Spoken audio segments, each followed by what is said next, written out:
desde el viernes 6 de marzo inició y empezó la prospección sísmica tan hablada, tan discutida y tan mentada en términos del mar uruguayo, del offshore, y la posibilidad de encontrar o no hidrocarburos en ese sentido. Hay la aprobación o la preaprobación del Ministerio de Ambiente para la exploración sísmica con 4 empresas que fueron avaladas para poder realizarlo. Empezó con una el viernes 6 de marzo y por eso estamos en conversación con Paula Laporta, bióloga, magíster en oceanografía biológica, formada en la Facultad de Ciencias de la UDELAR. Ella nos va a poder contar un poco, además de que es miembro de otras organizaciones que después iremos charlando y demás a lo largo de la entrevista, pero nos va a poder contar un poco, en principio, ¿cómo estás, Paula? ¿Estás en el auto? Espero que no estés manejando. ¿Estás manejando, Paula? Lo primero es eso. ¿Cómo estás? No. Frenate, te pido por favor que te frenes para hablar con nosotros, porque no queremos ser responsables de ningún... Ah, bueno, es como bióloga marina, está mirando el mar, es como, ya está, oceanógrafa. Bienvenida, Paula. Bienvenida, muchas gracias por atendernos. Gracias. Lo primero que me gustaría que nos puedas contar, más allá de que no sea específicamente a lo que vos te dediques, es qué implica este procedimiento que se autoriza de prospección sísmica. Hay tantas manifestaciones cuestionando esta situación. Bueno, esta actividad es una actividad que lo que busca es justamente explorar el suelo marino con intención de encontrar reservas de hidrocarburos y gas. Entonces se utiliza un barco que genera pulsos sonoros, ¿no? de alta intensidad y baja frecuencia a través de cañones de aire comprimido, y ese pulso sonoro se propaga en el océano hasta el fondo marino, lo penetra varios kilómetros y rebota y es captado por unos cables donde en su interior hay hidrófonos que reciben esa señal sonora y elaboran una imagen de lo que es el fondo marino dependiendo de las características que tiene justamente ese suelo. Es como una especie de ecografía del suelo marino. Y interpretando y analizando esas imágenes es que, bueno, los expertos pueden entender y comprender y evaluar si existen reservas de hidrocarburos en ese lugar y, bueno, y también más análisis más profundos, bueno, de en qué dimensiones y demás, ¿no? El problema justamente es que es la metodología que se utiliza, la prospección sísmica, genera estos pulsos sonoros que, bueno, son, como decía, de alta intensidad y baja frecuencia y que son uno de los sonidos más potentes que conocemos en el planeta, ¿no? Y bueno, y en el mar, que el sonido se propaga mucho más rápido y pierde menos intensidad, dependiendo también de las condiciones del mar, ¿no? de la temperatura, de la salinidad y de otros factores, hace que, bueno, que este sonido pueda llegar a kilómetros de distancia y que pueda estar afectando una zona muy grande más allá del lugar específico o físico donde está trabajando el buque, ¿no? Y esos efectos de ruido, ese ruido genera también impactos en diferentes organismos que habitan en el océano, ¿no? Pero no solo genera impactos en los organismos, sino que además físicamente o espacialmente está ocupando un lugar en el océano, cada barco, que anda dentro de los 160 a 200 kilómetros cuadrados cada barco, porque estos cables que les comento... 200 kilómetros cuadrados, un barco. Sí, porque es el barco... De rango que pueden explorar, digamos. No, en realidad físicamente es un área de seguridad, un área de exclusión, digamos, que tiene el barco, porque está el barco con los cañones de aire comprimido y después vienen los cables que tienen los hidrófonos, que tienen hasta 10, 12 kilómetros de longitud, cada uno. Pueden haber 10 cables arrastrando, el barco puede estar arrastrando esos 10 cables. Entonces hay un área de exclusión de la navegación en torno a cada barco sísmico que anda del barco entre 3 a 5 kilómetros para adelante, para atrás, para un costado, para el otro costado, y eso hace que se esté ocupando físicamente un espacio, más allá del bloque, ¿no? Del área específica que le dieron para hacer la prospección. Entonces, son esos 200 kilómetros, o 160, 200, que se va moviendo en todo un espacio determinado por el bloque. Y eso hace que también interfiera con otras actividades productivas que tiene el país, como la navegación, la pesca en particular, ¿no? Y otro tipo de actividades, el turismo, están los cables submarinos también allá abajo. O sea, hay un montón de otras actividades que tenemos en el océano uruguayo que se están viendo de alguna manera afectadas por la realización de la actividad en sí mismo, pero también por el espacio, además de por los efectos que pueda generar en la fauna o en la biodiversidad en general en el océano. ¿Qué efectos podría tener? O sea, sé que es obvio que negativos, pero podemos como especificar un poco más qué es lo que les podría suceder. Sí, a ver, lo que está más estudiado, digamos, vienen a ser los mamíferos marinos o los animales, la megafauna que le decimos nosotros, las tortugas, los animales que se ven en superficie, que bueno, ellos, y sobre todo aquellos que utilizan mucho el sonido como un mecanismo, el sentido más importante en el océano es el sonido, porque el océano se ve en superficie, pero después más abajo ya es todo oscuro, no se ve nada, ¿no? Entonces la vista no es un buen sentido en el océano, y entonces aquellos organismos que utilizan el sonido como mecanismo para comunicarse, para reproducirse, para navegar, para alimentarse, son los que más sufren estos efectos, porque este sonido, dependiendo de la distancia a la que se encuentre el animal, puede ocasionar la muerte directa, puede ocasionar trastornos auditivos muy importantes, permanentes, transitorios, puede ocasionar estrés fisiológico, puede ocasionar enmascaramiento en la comunicación, o sea, un animal que utiliza el sonido para comunicarse y hay permanentemente un ruido que es mucho más potente que su vocalización, queda enmascarado, es decir, no se entiende, queda tapado. Es como que nosotros tratemos de hablar en una fiesta electrónica con la música a todo volumen. No vamos a poder hablar. Y eso es algo que ocurre 24/7, cada 10 segundos, durante por lo menos mínimo 6 meses, si no más. Y eso proyectarlo a años en una misma zona. Entonces, o en una zona, ¿por qué años? De la zona económica Potencialmente, exclusiva, ¿no? si encuentran, ¿sería años? ¿Cómo, perdón? ¿La prospección puede durar años o si encuentran petróleo? La prospección puede durar años, incluso, si no estoy equivocada, creo que hasta 12 años, por más que ahora hay como unas fases que hablan de esta primera fase, hablan de 5 años, pero eventualmente puede durar más.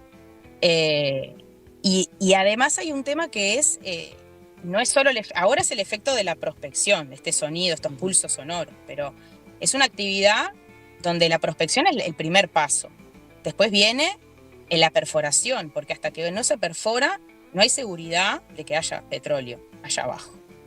Y la perforación tiene otros impactos también, ¿no? Y después va a ser, bueno, evaluar la posibilidad de extraer ese petróleo en el caso eventual que esté allí. Extraer, transportar, comercializar, o sea, es una actividad que tiene un montón de pasos que hoy estamos quedándonos con el primero y no estamos analizando, o en el primero y segundo, porque está prevista una perforación en este año o el año que viene, y no estamos analizando toda la actividad en su conjunto, o sea, la integralidad de la actividad. Entonces, no nos estamos proyectando en el largo plazo de cómo esto va a afectar realmente a la zona económica exclusiva uruguaya, pero no solo a la biodiversidad y al ecosistema en general, sino, como decía también, al resto de las actividades que allí se desarrollan. Bien, porque si esto... sí, dale. Para justamente para ir paso por paso por esto de las diferentes etapas, a mí me gustaría preguntarte, primero porque la ley de impacto ambiental establece, digamos, categorías para los diferentes proyectos que se puedan presentar. En este caso es la categoría C, es decir, la de mayor impacto posible negativo sobre un eventual ecosistema, en este caso el lecho marino y demás.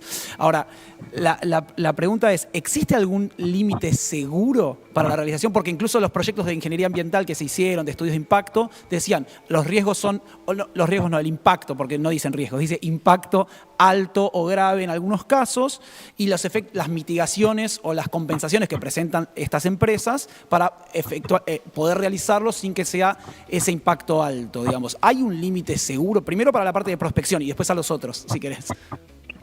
Bien, como te decía, estos efectos, ¿no? El enmascaramiento, bueno, hasta la muerte incluso directa, también le siguen los efectos de de desplazamiento de los animales del lugar, del hábitat en el que viven. Por el ruido se alejan, ¿no? Entonces lo que el buque hace es una especie de ahuyentamiento de los animales que están, o de la fauna, y de la fauna diría que está en el entorno del buque, ¿está?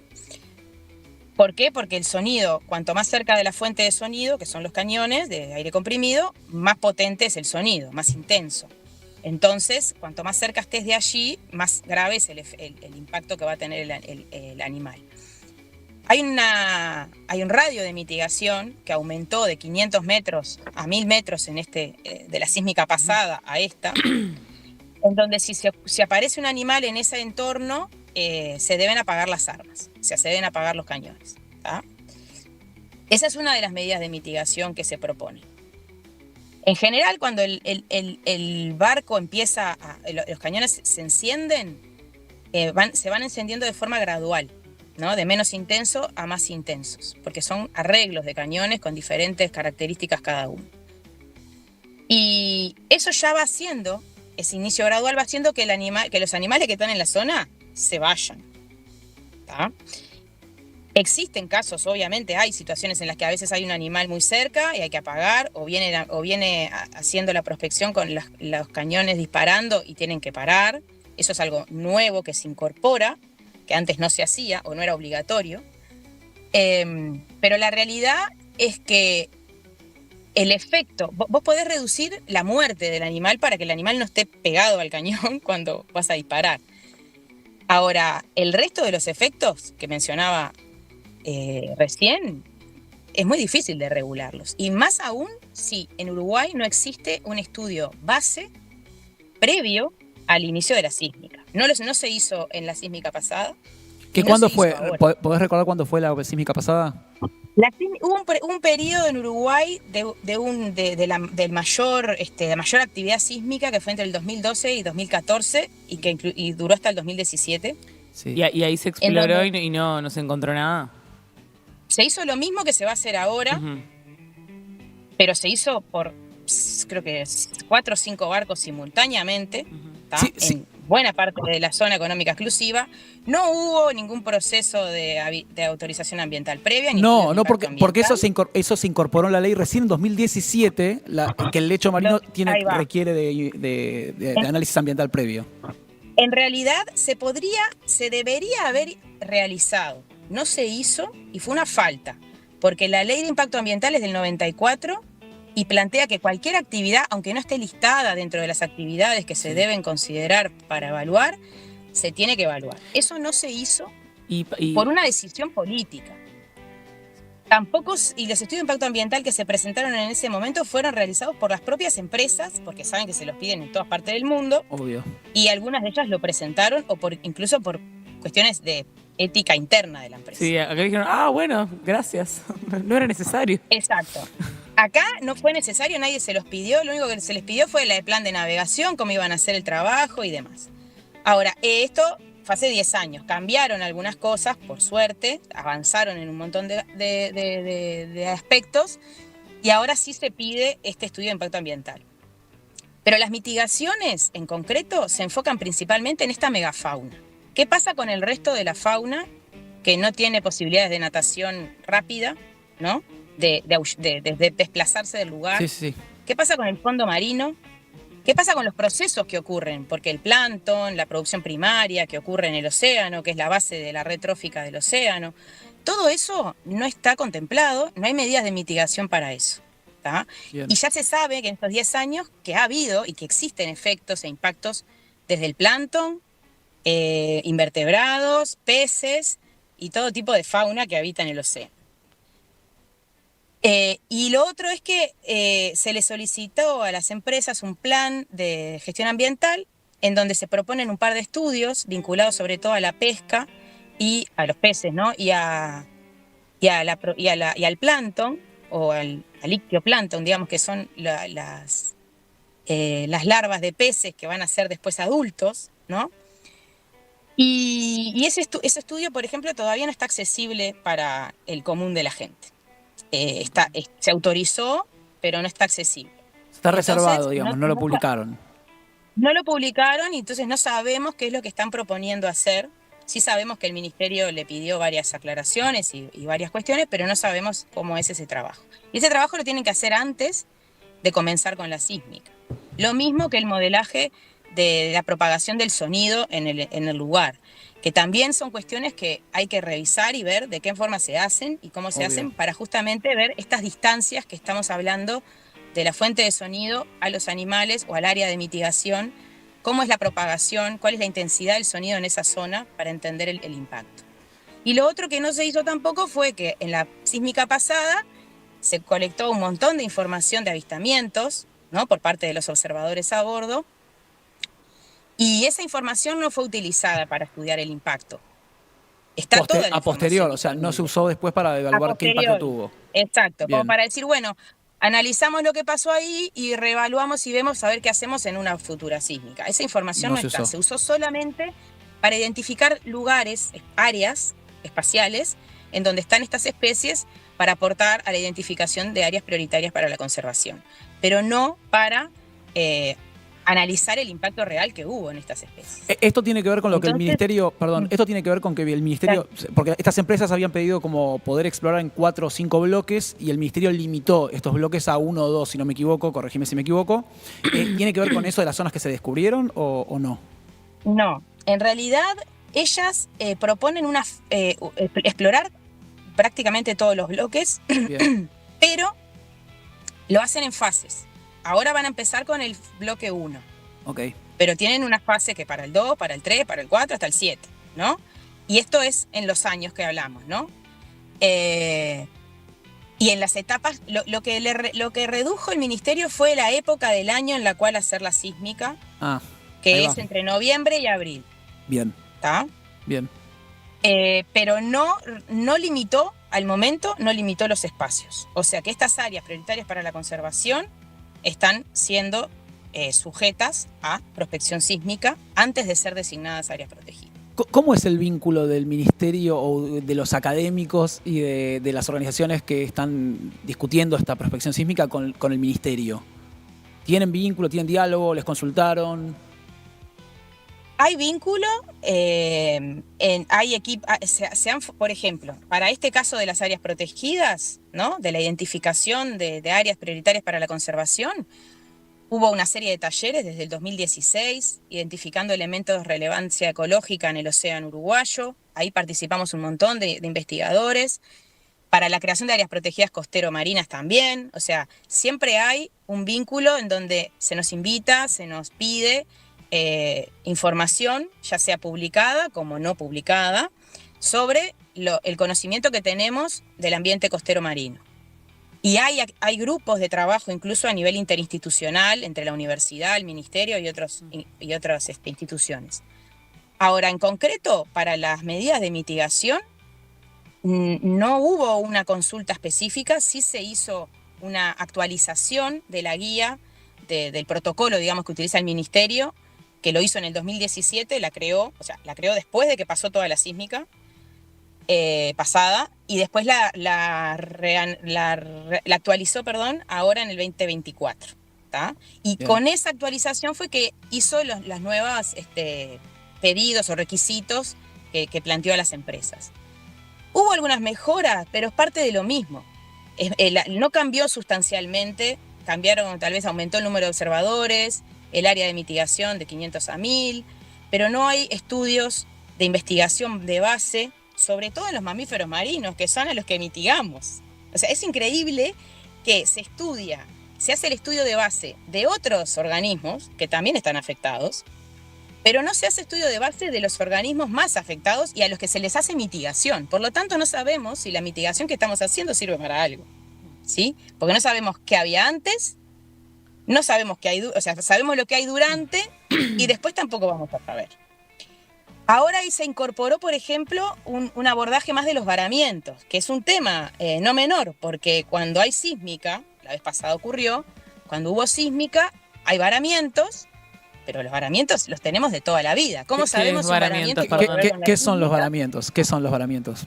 Bien, los varamientos son animales marinos que salen a la costa, vivos o muertos, por Y algún quedan motivo, varados. algún impacto que recibieron o alguna enfermedad, puede ser natural o por alguna actividad o causa humana. Entonces, nosotros varamientos de mamíferos, de ballenas, delfines, lobos, tortugas, de aves, de todo tipo, hay varamientos todo el tiempo en la costa uruguaya. Por diferentes razones, muchas vinculadas a la captura incidental en la pesca o a otros motivos. Ahora, ¿cómo sabemos si el animal que vara mañana, que justo ya la sísmica eventualmente comenzó, tuvo que ver con la sísmica o no tuvo que ver con la sísmica?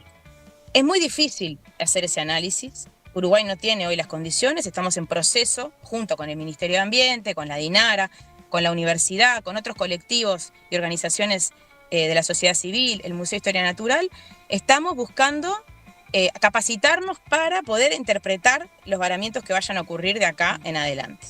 Paula, Pero no tenemos un antes tampoco, sistemático, como para evaluar, ¿no? Entonces es difícil y además es difícil analizar las muestras para dar con causa de que fue producto de la sísmica, por ejemplo.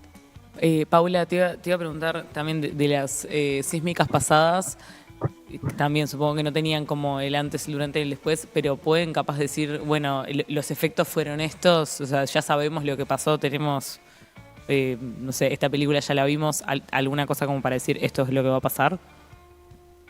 Mirá, lo que yo te puedo decir, porque yo estuve como observadora en la sísmica pasada y lo viví de primera mano, es que los animales que vos ves cuando los cañones están disparando, los ves muy lejos del barco. O sea, hay un ahuyentamiento real de los animales cuando las armas están encendidas. Pero como te digo, no hubo un análisis científico Sí, para ver en qué medida bien pasó hecho eso. de esa característica. Esto lo que te digo es una percepción de lo que yo Ujú. vi. De hecho, estuve 15 días sin ver mamíferos marinos en el barco. Está Eso te bien. dice un montón. Sí. En una zona donde hay un montón que por otros datos, que tampoco están del todo disponibles, porque también tenemos datos anteriores de avistamientos de cetáceos en las aguas uruguayas, pero no todos están disponibles. Entonces es muy difícil poder tener este antes, ¿no? Ah, muy bien. Y evaluar realmente el efecto. Y yo creo que ahora, si bien es otro bloque, habría que comparar qué vimos en esa época, 2012, 2014, qué se ve ahora, pero también hay muchos factores que intervienen en la distribución y abundancia de estos animales en el océano. Porque además nuestro océano, nuestra zona, es una zona muy dinámica, es muy rica, es muy dinámica, y no pasa lo mismo hoy que mañana, ni el verano anterior que este, Sí. y es todo muy cambiante. Entonces es muy difícil a veces atribuir a una causa el efecto de los cambios que uno observa. A veces es multifactorial. Paula, bueno, es indudable y además es confesado y de hecho puesto de manifiesto en las evaluaciones de impacto ambiental y demás, el efecto que tiene sobre el mar, sobre los animales, sobre la fauna, sobre todo lo que tiene que ver con los problemas o el impacto grave que puede generar. La consulta es, porque la gran discusión que hay de fondo es, bueno, o por lo menos quienes discuten esto de fondo, quizás desde un punto de vista más de desarrollo e industria y no tanto desde lo ambiental o desde lo marino o académico, es, bueno, pero necesitamos encontrar hidrocarburos, necesitamos explotar esto. Digamos, ¿cómo lo entendés vos? Y si te parece que esto es algo compatible o es algo que debería combatirse igual.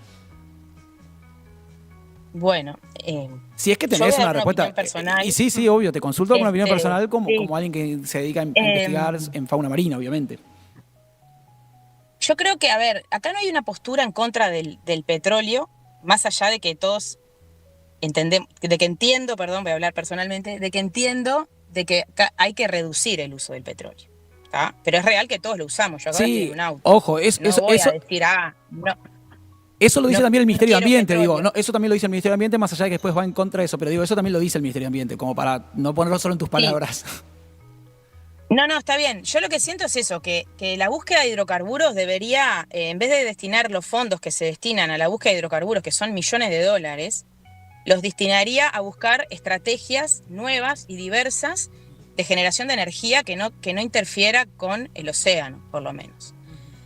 O con el ambiente en general, lo menos dañinas posibles.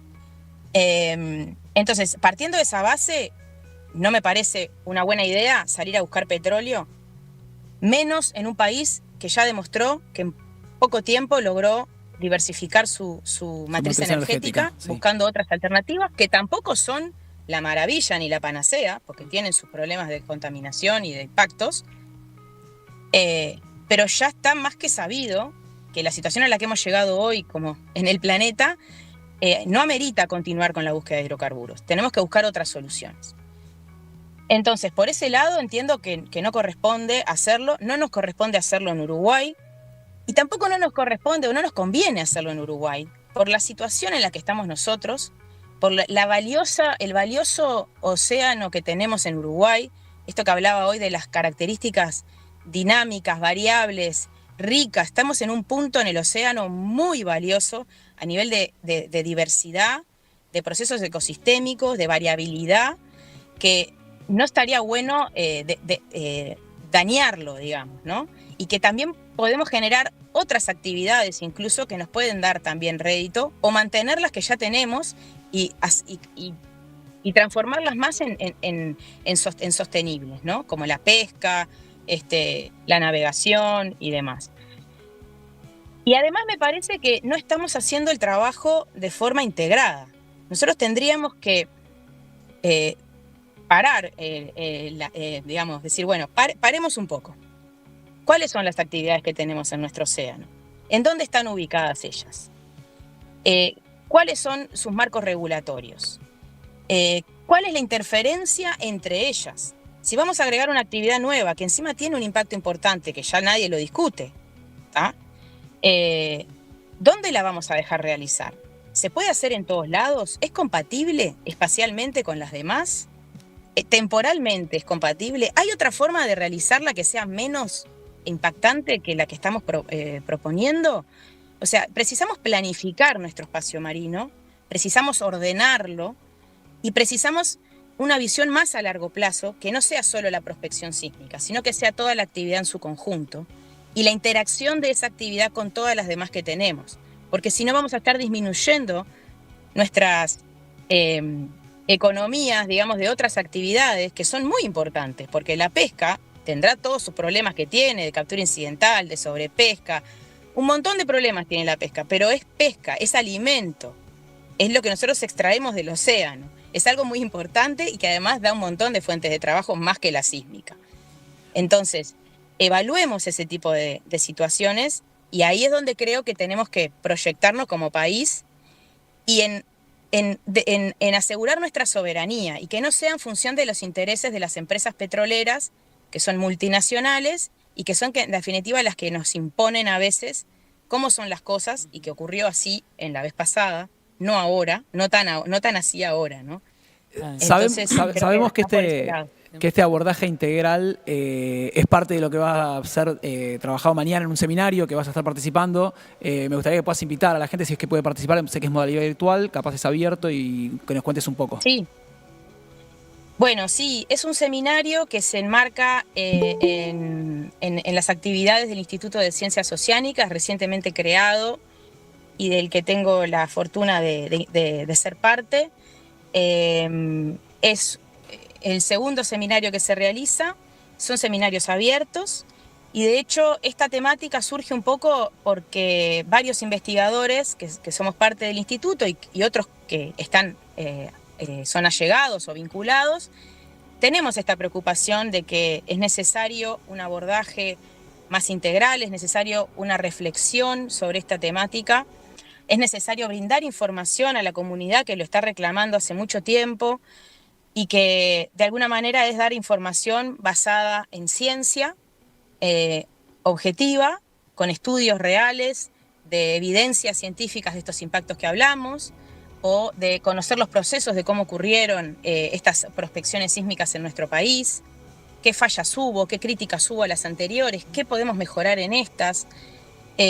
Cómo es la participación ciudadana en torno a este tema, ¿no? Que también es algo bastante cuestionado. Entonces, un poco este seminario intenta como abordar la prospección sísmica como desde varias miradas y desde este largo plazo que entiendo es importante manifestar.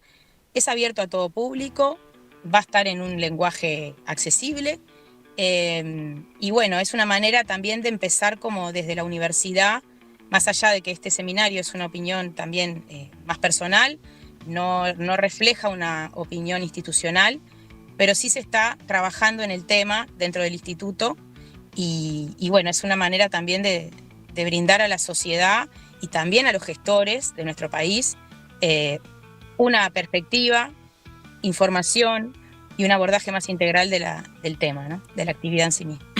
Buenazo, Paula, muchas gracias. La verdad que, bueno, les deseamos suerte en el seminario y seguiremos atentos a todo lo que esté pasando.